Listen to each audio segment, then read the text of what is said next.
All right, so this is a suggestion via Discord. The name of the video is a huge NYC mall closes after migrant raids. Oh no. Finally, jump into the it. new wave of crime has led to the shutting down of the biggest mall in New York City. Retail complex in Manhattan wants out of its lease, blaming rampant crime in New York City. Target announced today that it's closing 9 stores in major cities next month because of theft and organized retail crime. Right. Developments this morning in a brazen armed robbery at a Manhattan Gucci store. The whole thing captured on video. The thieves made off with more than $50,000 worth of luxury goods. New York City has become a place of shadows, where the threat of violence lurks around every corner. Business owners are living in fear. Well, it is happening more and more. Shoplifters brazenly stealing from supermarkets across the city, Locking up their stores and monitoring their security cameras around the clock. Is there any end in sight to this wave of crime? Or will the city's businesses continue to live in fear? Guys, it's happening everywhere. Like this soft on crime mentality. Like, I understand, guys. I mean, if you're being targeted consistently, being arrested consistently, I get it. You want to try to get that to stop, specifically if there's no reason to get arrested. But if you're doing things like this, you kind of deserve to see the inside of a prison cell, bro. I'm sorry. These are not your belongings. Who raised you? Right? You just don't walk into places and take things. That's like the worst. That's like the rule number 1 when you're raised, right? Don't take things from people. They're not yours. Right? We need to go back to the time where people were actually held accountable for the things that they do. These criminals seem to be operating with impunity, emboldened by the lack of consequences. As the Lululemon store bustled with shoppers, a brazen robbery at a Lululemon store is caught on camera. Watch here as the suspects stroll out of the store right past a security guard with sacks full of merchandise. This guy just filled his 2 bags up with everything in Rite Aid. Out of control shoplifting taken to a new level now in New York City. A cunning gang of thieves made their way inside. With audacity, one of them confidently pushed a cart right past a vigilant security guard. Moments later, the entire group brazenly marched towards the exit, laden with stolen goods. Surprisingly, it was a young child among them who held the door. Yeah, hold the door open for him. Revealing the cart overflowing with a fortune of pilfered items. The thieves managed to snatch merchandise worth a staggering $30,000, while the security guard stood motionless, failing to intervene.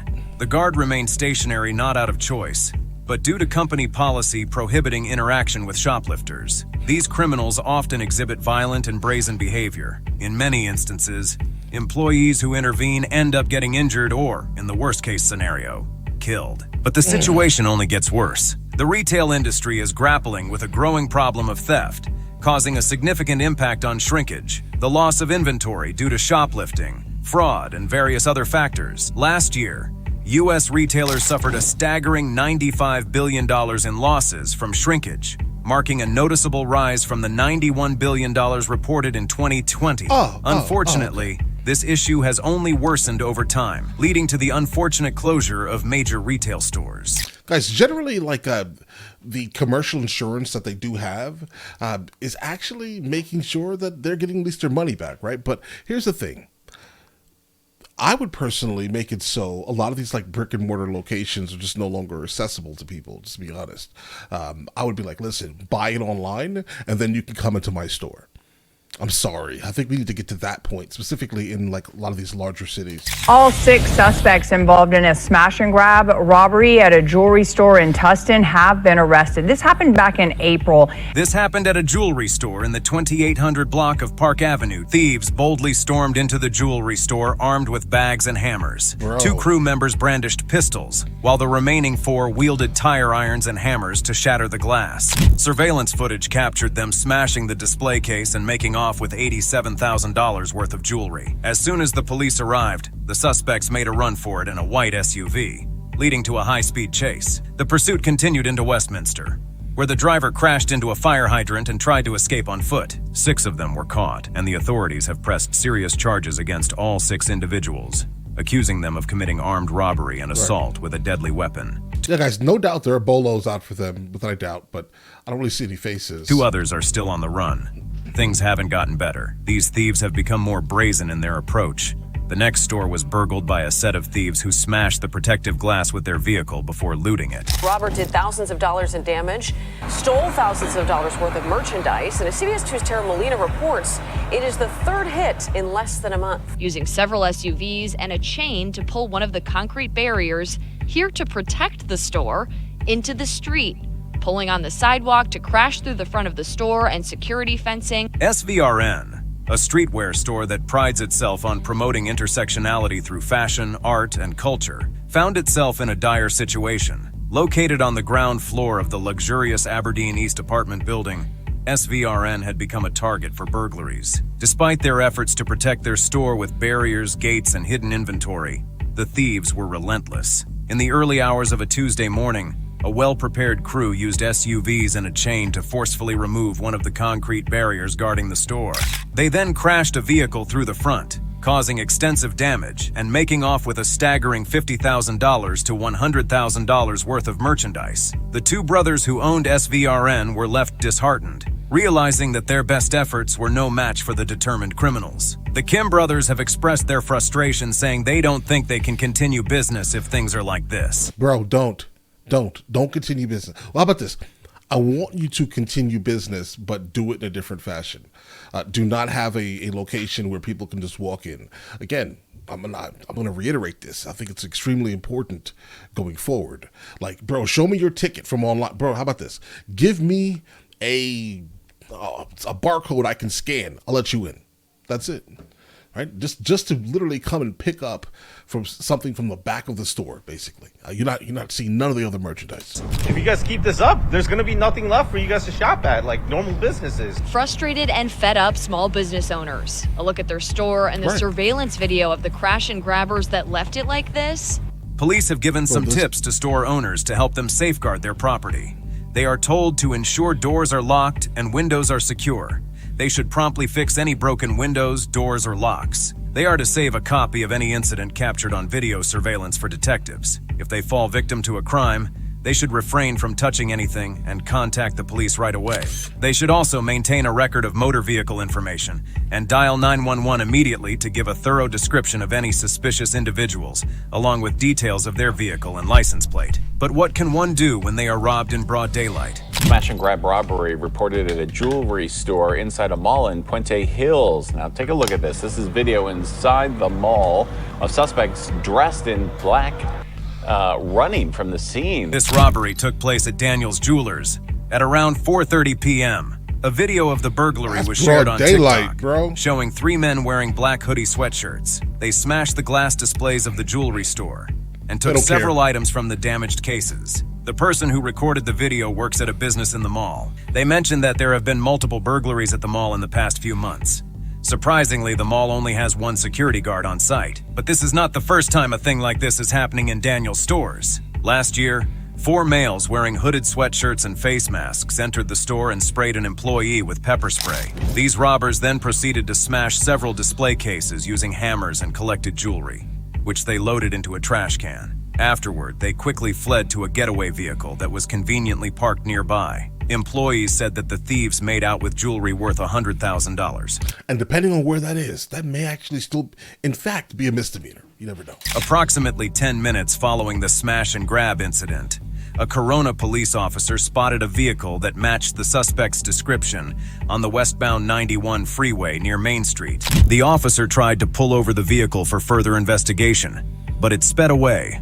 Law enforcement officers chased the vehicle on the westbound SR 91 freeway until it exited at Gypsum Canyon Road, then continued to flee through the streets of Yorba Linda, Placentia, Brea, and Fullerton. The suspect's vehicle was disabled after a Corona police officer chased it and rammed into it to make it stop.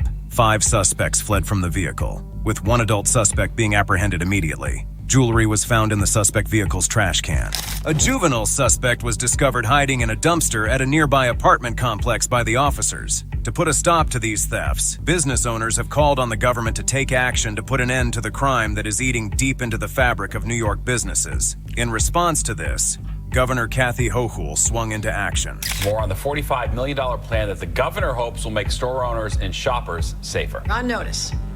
We've had enough. Governor Hochul proposing a $45 million effort to stop retail theft and property crime, especially in New York City. Governor Kathy Hochul has unveiled a $45 million initiative aimed at curbing shoplifting and safeguarding stores from closure throughout New York City. The announcement was made by Governor Hochul on Wednesday morning in Lower Manhattan as a proactive step to combat the audacious and self-serving surge in retail theft that emerged during the pandemic. The comprehensive plan encompasses several key strategies, such as the formation of a dedicated smash-and-grab task force, imposing criminal penalties on individuals involved in the online resale of stolen merchandise, and providing tax credits to small businesses to enhance their security measures. These measures collectively aim to create a safer retail environment and protect businesses from the detrimental effects of property crime. It wasn't even up to a week after Governor Hochul's announcement that a Gucci store was hit in broad daylight on Monday. A high-end store in Manhattan robbed in broad daylight. Police releasing new video of 3 suspects wanted for stealing more than $50,000 worth of merchandise from the Gucci store. A daring group armed with guns carried out a brazen robbery at a Gucci store in Lower Manhattan. The incident began with a woman entering the luxury shop, seemingly to scout the location, as she casually walked past an employee. Soon after, her 2 accomplices, both wearing hoodies, appeared on the surveillance footage. Guys, it takes a different type of person, criminal in general, to do this in broad daylight. That means, imagine what's happening at nighttime.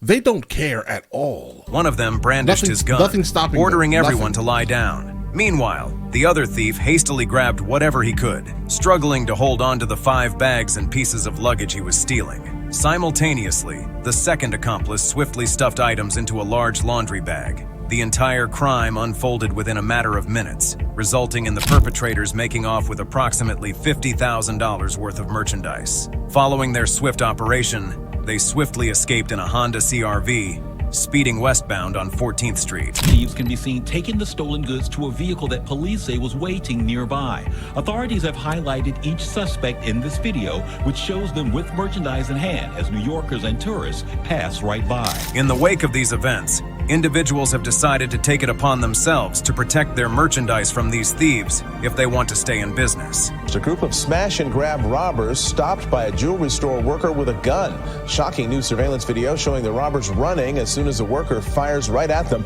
chasing them out of the store. A gang of I'm going to go ahead and guess that was not in New York, right? But I'm definitely glad someone actually had some type of firearm to protect themselves, to be honest. Audacious smash-and-grab bandits descended upon prestige jewelers in the heart of Manhattan Beach, clad in hooded sweatshirts. These the jeweler pulled the firearm out in New York?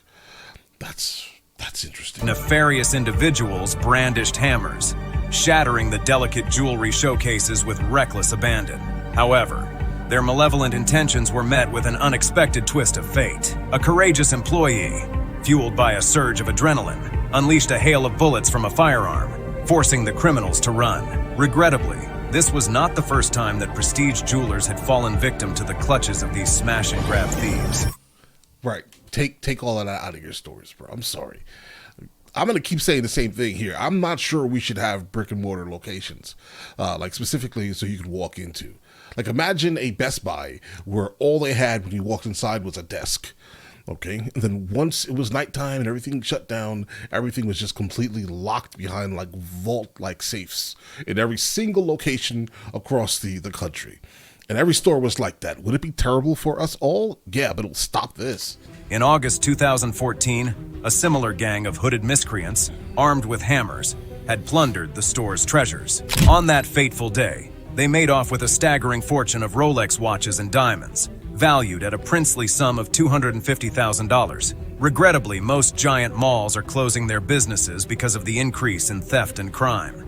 They are finding it hard to stay in business, so they are just packing up and leaving New York City. In a stunning announcement, Target declared on Tuesday that it would be shutting down 9 of its stores across 4 states. The locations include the iconic East Harlem location in New York City and 3 stores in the bustling San Francisco Bay Area. The decision to close these establishments was driven by the alarming rise in theft and organized retail crime, which pose a grave threat to the safety of both Target's dedicated workforce and loyal customers. Effective October 21st, the closures will also impact 3 stores in the vibrant city of Portland, Oregon, and 2 in the bustling metropolis of Seattle. Despite these closures, Target assured that it would maintain a presence with a total of 150 stores still operating in the affected markets. In a gesture of goodwill, the company pledged to offer the affected employees the opportunity to transfer to other stores, ensuring their livelihoods remain intact. Target emphasized its unwavering commitment to combating theft,